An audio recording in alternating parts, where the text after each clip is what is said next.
to have a government shutdown. So in effect, the House would be funding government. They would just do that to try to provide an incentive to the Senate to move faster on the bills that they've already considered. That's the incentive. Another approach, Joe, would be simply to pass a continuing resolution through September 30th, 2024, and say that we're taking off the table a government shutdown and try to encourage the Senate to get their work done like that. We've passed 80% of spending here in the House. They've not yet completed their work in the Senate, but that's why we need this extra time. Well, that's one matter that you're dealing with. Of course, we've talked as well, Congressman, about this supplemental budget request for Israel, for Ukraine. We've talked about attaching money for Taiwan and the border to that. That's actually the approach of the White House and the Senate. And it seems like that's being picked apart here in the House. At least that was the case for Israel money. Are you supporting the idea of bringing each of these to the floor separately, or will that be handled in conference and you'll have a very different looking bill that might include all of those matters? Because we're getting close to not only a government shutdown, but the idea of delaying money to Israel and Ukraine is making a lot of people nervous, Congressman, for a lot of good reasons. Right. Well, of course, we passed nearly $4 billion of Israel defense spending over almost 5 weeks ago in the House.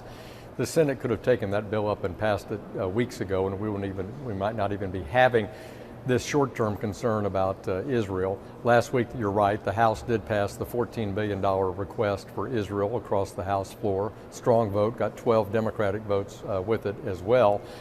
And in the House, I think we'll get a bipartisan vote for support for our other allies, Ukraine and Taiwan. But there's no doubt that Republican members want to review that and make their recommendations on what that bill should contain. I was in a meeting for several hours this morning on that. So we are making progress here, and I know they are in the Senate as well. So I expect that we will have a bipartisan vote to support the effort by Ukraine to throw Putin out of their country and also to defend our ally, Taiwan. Interesting, because, you know, we're hearing a slightly different tune from Chuck Schumer. He took to the floor this morning to say that this bill that Republicans in the House have put together tying Ukraine to border funding is a non-starter in the Senate. I know that there's a lot of tough talk, and sometimes it's not exactly related to a final product, Congressman, and you know there's a lot of posturing right now. But do you worry that, in fact, this is creating delays for both Israel and Ukraine? Well, first of all, let's make sure we get the bill and the funding right to match the strategy of defending Taiwan against Chinese aggression, making sure Ukraine has the timely material they need to defeat Putin, and make sure Israel has timely stockpiles for their Iron Dome system and for their precision munitions. So let's get the substance right. Then we can get this timing issue right, but I'm convinced that if we focus on the substance, we'll get the timing correct. And to Senator Schumer's point, well, you've got Senator Jim Lankford of Oklahoma working actively over in the Senate on a border policy that they can get consensus on and get Democratic support for. So, look, I think it's very fluid in both houses.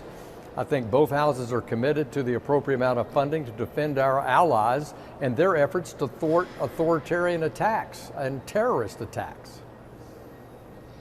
Do you think we're going to survive a government shutdown then? Or there could be a couple of days before something is figured out in the short term? Look, I think that's a bad idea. We just don't need to do that. We should, in my view, and we didn't do it this week, but I urge that we adopt a continuing resolution and get one that 218 Republicans could support and get that done and through the House this week or very early next week, and it doesn't appear that's going to happen. And so once again, we move towards a deadline, but we need that sort of leadership, and that allows us to do the substantive work that we're elected to do in analyzing the right spending programs for all of fiscal 24 and to have the time to debate those supplemental appropriations that are critical for our allies.